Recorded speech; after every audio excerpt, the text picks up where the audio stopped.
શું તમે જાણો છો, શ્રાવણ માસની એક રાતે કુંવારી કન્યાએ ફૂલ સૂંઘી અને ભગવાન શંકર પાસે શું માંગ્યું હતું, જેનાથી શરૂ થયું એક એવું વ્રત જેનાથી લાખો કન્યાઓએ મનગમતો જીવનસાથી અને સુખ દાંપત્ય જીવન મેળવ્યું છે.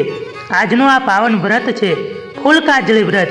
એક એવું વ્રત છે જેમાં ભક્તિ, પ્રેમ અને આશીર્વાદ ત્રણે સમાયેલા છે. ચાલો જાણીએ એ સંપૂર્ણ વિધિ અને ચમત્કારિક કથા જેનાથી દરેક કન્યાનું જીવન બદલાઈ જાય છે. ભારતીય સંસ્કૃતિમાં વ્રતો અને ઉપવાસોની પરંપરા મહિલાઓ માટે ખૂબ જ મહત્વપૂર્ણ ગણાય છે. તે માટે માત્ર ધાર્મિક પ્રભાવ જ નહીં પણ જીવનશૈલી પણ એક વિશિષ્ટ આવર્ત છે. આવા અનેક વ્રતોમાં ફૂલ કાજળી વ્રત એક ખૂબ જ વિશિષ્ટ અને લોકપ્રિય વ્રત છે, જે ખાસ કરીને કન્યાઓ તથા નવવિવાહિતા સ્ત્રીઓ માટે શ્રાવણ મહિનાની ત્રીજના દિવસે આ વ્રત કરવામાં આવે છે. આ વ્રતને ફૂલ કાજળી, કાજળ ત્રીજ અથવા કજલી ત્રીજ તરીકે પણ ઓળખવામાં આવે છે. આ વ્રત સુખદ વૈવાહિક જીવન, શુભ પતિ મેળવવા માટે, સુંદર જીવનસાથી માટે તથા વૃદ્ધિ અને સુખ શાંતિ માટે કરવામાં આવે છે. આ વ્રતમાં ભગવાન શંકર અને મા પાર્વતીને પૂજા આરાધના કરવામાં આવે છે. વહેલી સવારે ઉઠી ઉષ્ણ જળથી સ્નાન કરવું, સ્વચ્છ વસ્ત્રો પહેરવા, મંદિર અથવા ઘરમાં પૂજન સ્થાને સફાઈ કર્યા બાદ તેને શણગારવું, આસન પર બેસી દીવો, પુષ્પ વગેરે તૈયાર રાખવું. કાજળી ત્રીજ માટે ફૂલો એકત્ર કરવા, ખાસ કરીને લાલ, પીળા અને સફેદ ફૂલો. શિવ પાર્વતીની પૂજા વિધિ: ભગવાન શિવ અને મા પાર્વતીની મૂર્તિ અથવા ચિત્ર મૂકવું, ધૂપ દીપથી આરતી કરવી, ફૂલો અને ફળો ચડાવવા, સુંદર રીતે પાણી ધરવું અને અર્ધ્ય આપવું. ફૂલ કાજળીના દિવસે શિવલિંગ પર જળ અથવા દૂધનો અભિષેક પણ કરવામાં આવે છે. આ વ્રત દરમિયાન ઓમ નમઃ શિવાય અને પાર્વતી પતયે નમઃ ના જાપ કરવા. આ વ્રતની અનેક કથાઓ છે, જેમાંની એક કથા: પાર્વતીજી અનેક જન્મો સુધી કઠિન તપસ્યા કરી ભગવાન શિવને પતિ રૂપે મેળવવા ઈચ્છે છે. દરેક જન્મમાં તે શિવજી માટે તપ કરે છે.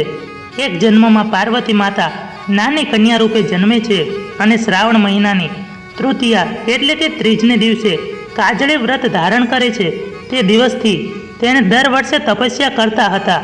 ભગવાન શિવ માટે તેમને અખંડ શ્રદ્ધા, પ્રેમ અને ભક્તિથી પ્રસન્ન થઈ તેમને પતિ રૂપે સ્વીકારે છે.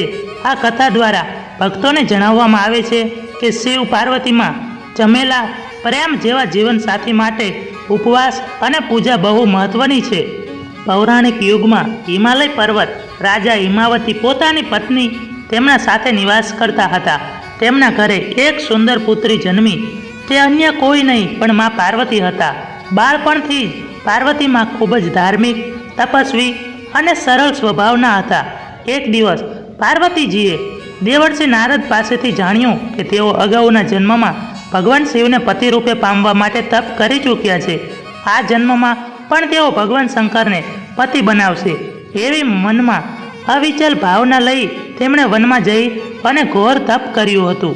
પાર્વતીજીને તપ કરતાં કરતાં અનેક વર્ષો વીતી ગયા. એક દિવસ શ્રાવણ માસ આવી ગયો. શ્રાવણ મહિનાની શુક્લ ત્રીજના દિવસે પાર્વતીજી ખૂબ જ ભક્તિભાવથી વહેલી સવારે ઉઠી ગયા. તેમણે ફૂલો ચૂંકી શિવજી માટે પુષ્પો તૈયાર કર્યા. નાહી ધોઈ ભગવાન શિવનું ધ્યાન ધરી ફૂલ કાજળી વ્રત કર્યું. તે દિવસે પાર્વતીજી નકોરડા ઉપવાસ કરતા હતા. પાણી પણ પીધું નહીં. સાંજે ફૂલ સૂંઘીને પાણી પીધું, પછી જમ્યા. રાત્રે જાગરણ કરી અને શિવજીની કથાઓ સાંભળી. ભગવાન પ્રસન્ન થાય છે. પાર્વતીજીના શ્રદ્ધાપૂર્વકના વ્રતથી ભગવાન શિવજી ખૂબ પ્રસન્ન થયા. તેઓ ખુદ પાર્વતી માતા પાસે આવ્યા અને કહ્યું, પાર્વતી, તું અનેક જન્મોથી મને પતિ રૂપે પામવા માટે તપ કરી રહી છે. હું તારી ભક્તિથી પ્રસન્ન છું અને તને મારી પત્ની સ્વરૂપે સ્વીકારું છું. આ ઘટનાની સ્મૃતિ રૂપે દરેક શ્રાવણ મહિનાની શુક્લ ત્રીજના દિવસે કુમારિકાઓ માતા પાર્વતીજીની જેમ ઉપવાસ રાખે છે. ફૂલ ચૂંકી અને શિવ પાર્વતીનું પૂજન કરે છે. સાંજે ફૂલ ચૂંકીને પાણી પીવે છે. ગાય માતાનું પૂજન કરે છે અને રાત્રે જાગરણ કરે છે. આ કથાનું તાત્પર્ય: ભક્તિથી શ્રદ્ધાપૂર્વક કરેલો વ્રત ઈશ્વર સુધી પહોંચે છે. કુમારી કન્યાઓ માટે આ વ્રત શુભદાયક છે. ઈચ્છિત પતિ મેળવવા માટે શિવ પાર્વતી જેવા પવિત્ર જોડાણ આશીર્વાદ મળે છે. જીવનમાં ધૈર્ય, પ્રેમ અને સંયમનો સાથ પણ મળે છે. આ છે ફૂલકાજળી વ્રતની કથા. મિત્રો, વિડીયો પસંદ આવ્યો હોય તો વિડીયોને લાઇક કરી અને ચેનલને સબસ્ક્રાઇબ કરવાનું ભૂલશો નહીં. શ્રાવણ વદ સુદ ત્રીજના દિવસે કરવામાં આવતું વ્રત એટલે કે ફૂલકાજળીનું વ્રત. જે વ્રત કરવાથી કુમારિકાઓને મનગમતો જીવનસાથી મળે છે. આ વ્રત ભગવાન શિવ અને પાર્વતીને સમર્પિત છે. આજે આપણે આ વિડીયોમાં આ વ્રતની વિધિ, મહિમા અને તેની વ્રત કથા સાંભળીશું. મિત્રો, શ્રાવણ માસમાં સુદ પક્ષની ત્રીજના દિવસે ફૂલકાજળી વ્રત રાખવામાં આવે છે. આ વ્રત ખાસ કરીને કુમારિકાઓ જ કરે છે. આ વ્રત કરનારે સવારે વહેલા ઉઠી નાહી ધોઈ નિત્ય કર્મ કરી અને છોછ વસ્ત્રો ધારણ કરીને મહાદેવજીના મંદિરમાં જઈ અને શિવ પાર્વતીનું પૂજન કરવાનું હોય છે.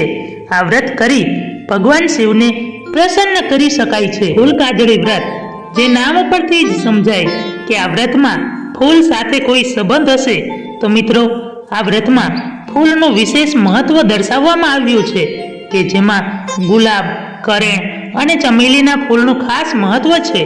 આ વ્રતમાં ઘણા બહેનો ઉપવાસ કરે છે, ઘણા બહેનો નમકનો પણ ત્યાગ કરે છે. નકોરડા ઉપવાસ થાય છે અને કોઈ આ વ્રતમાં ફરાળ લે, ફળ લે અથવા તો પાણી પીવે તો તેના પહેલા ખાધા પીધા પહેલા ફૂલ સૂંઘીને પછી ખાવાનું કે પીવાનું હોય છે. આ વ્રતમાં ગુલાબનું ફૂલ ઉત્તમ ગણાય છે અથવા તો બાકી પણ ફૂલ લઈ શકાય છે. જ્યારે દિવસ હાથમે ત્યારે ગાય ઘરે આવે ત્યારે ગાયનું પૂજન કરવાનું હોય છે અને રાત્રે જાગરણ કરી મહાદેવજીની કથા વાર્તા સાંભળવી જોઈએ. આ વ્રત 5, 7, 9 કે 11 વર્ષ કરી શકાય છે અને પછી તેનું ઉજવણું કરવાનું હોય છે. જો ઉજવણાની વાત કરીએ તો જે નાની બાળાઓ ગોરણી કરી અને તેમને ભોજન કરાવવાનું હોય છે અને તેમને યથાશક્તિ પ્રમાણે કોઈ પણ વસ્તુ કે ભેટ આપી શકાય છે. આ રીતે વ્રતનું ઉજવણું કરવાનું હોય છે. મિત્રો, હવે આપણે સાંભળીશું ફૂલકાજળી વ્રતની વ્રત કથા. એક ગામમાં એક બ્રાહ્મણ અને બ્રાહ્મણી રહે. તેને ત્યાં એક કન્યાએ જન્મ લીધો. કન્યા તો દિવસે ને દિવસે મોટી થતી જાય છે. બ્રાહ્મણે પોતાની દીકરીના લેખ જોયા ત્યારે તેને જાણવા મળ્યું કે કન્યાના જીવનમાં લગ્નનો તો યોગ જ નથી. ત્યારે બ્રાહ્મણ દેવ ઘણા મૂંઝાણા. એકવાર બ્રાહ્મણ દેવ યાત્રા કરવા માટે અને પુણ્ય કરવા માટે જાય છે. ત્યારે રસ્તામાં નદીના કિનારે નાની બાળાઓ, કુમારિકાઓ આ શિવ પાર્વતીનું પૂજન કરતી હતી અને ત્યારે પુષ્પ સૂંઘીને જળપાન કરતી હતી.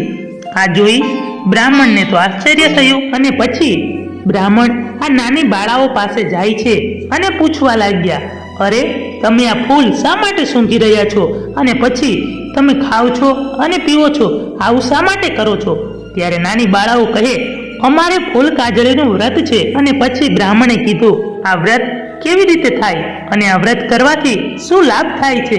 ત્યારે આ નાની બાળાઓ કહેવા લાગી કે આ વ્રત કરવાથી દરેક કન્યાઓને મનગમતો જીવનસાથી મળે છે અને મહાદેવજીની કૃપા રહે છે. પછી બ્રાહ્મણે પૂછ્યું, આ વ્રત ક્યારે લેવું જોઈએ અને આ વ્રત કેવી રીતે કરવું જોઈએ? પછી નાની બાળાઓ કહે, શ્રાવણ વદ સુદ ત્રીજના દિવસે આ વ્રત કરી શકાય છે, જેને આપણે ફૂલકાજળી વ્રત તરીકે ઓળખીએ છીએ. જેમાં ભગવાન ભોળાનાથ અને માતા પાર્વતીની પૂજા કરી અને મનગમતો પતિ પ્રાપ્ત કરી શકાય. આ વાત સાંભળી અને બ્રાહ્મણ દેવને ઘણું આશ્ચર્ય થયું. તેમણે આ બાળાઓ પાસેથી સર્વ વિધિ જાણી અને ઘરે આવી પોતાની કન્યાને આ ફૂલકાજળી વ્રતની વિધિ કહી સંભળાવી.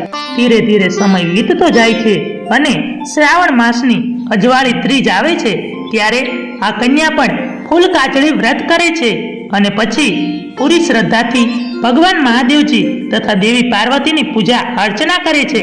ભગવાન મહાદેવજી અને દેવી પાર્વતી પ્રસન્ન થાય છે. કન્યાના ભાગ્ય ખુલી જાય છે. ધીરે ધીરે સમય વીતતો જાય છે. તેમ તેમ કન્યાના માંગ આવવા લાગે છે. પછી તો બ્રાહ્મણને એમ થાય છે કે આ તો શિવ પાર્વતીનો પ્રભાવ છે, આ ફૂલકાજળી વ્રતનો પ્રભાવ છે. કન્યાને સુયોગ્ય વર પ્રાપ્ત થાય છે અને કન્યા સુખી વ્યતીત જીવન જીવવા લાગે છે. આમ બ્રાહ્મણ અને બ્રાહ્મણી ભગવાન ભોળાનાથ અને દેવી પાર્વતીનો પાર માને છે. ભગવાન મહાદેવજીને પ્રાર્થના કરે છે કે હે પ્રભુ, આપનું આ ફૂલકાજળી વ્રત જે કોઈ કરે તેને સુયોગ્ય અને સાસરિયામાં સુખ સમૃદ્ધિ વધે એવી પ્રાર્થના કરે છે. ત્યારથી આ ફૂલકાજળી વ્રતનું મહિમા વધ્યો છે. જેવી રીતે આ કન્યાને ફૂલકાજળીનું વ્રત ફળ્યું એવું આ વ્રત રહેનારે, કથા સાંભળનારે અને સર્વને ફળજો. જય મહાદેવજી. મિત્રો, વિડીયો પસંદ આવ્યો હોય તો વિડીયોને લાઈક કરી અને ચેનલને સબસ્ક્રાઇબ કરવાનું ભૂલશો નહીં.